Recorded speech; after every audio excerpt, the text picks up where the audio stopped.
आपण हम्पीमध्ये आहोत आणि हम्पीमधली सगळ्यात इंटरेस्टिंग गोष्ट म्हणजे कृष्णदेवरायचं असलेलं शिल्प. आता कृष्णदेवराय आणि तेनालीराम या गोष्टी तर सगळ्यांनी बघितल्या असतील किंवा वाचल्या असतील, परंतु कृष्णदेवरायचं शिल्प तुम्ही बघितलं नसेल. कृष्ण मंदिरात आल्यानंतर जे गोपूर आहे त्या गोपुरावर आपल्याला कृष्णदेवरायाची मूर्ती दिसते. आता हे मंदिर कशासाठी बांधलं तर ओडिसाचा राजा गजपती, या गजपतीवर जेव्हा कृष्णदेवरायाने हल्ला केला आणि त्या हल्ल्यानंतर जेव्हा संपूर्ण त्यांनी ती सगळी स्वारी जिंकली आणि त्या स्वारी जिंकल्यानंतर तो परत आला आणि त्यानंतर त्यांनी हे सगळं मंदिर बांधलं.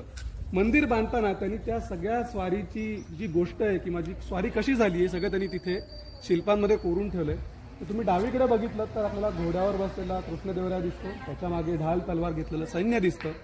उजवीकडे जर बघितलं तर एक्स्ट्रीम उजवीकडे गजपती दाखवलाय, परंतु तो मनुष्य रूपात न दाखवता हत्तीच्या रूपात दाखवलाय, जेणेकरून तो किती सामर्थ्यवान होता हे त्यांना दाखवायचं आहे. त्याच्यासमोर आपल्याला घोडा, त्या घोड्यावरचा कृष्णदेवराय गेलेला आहे.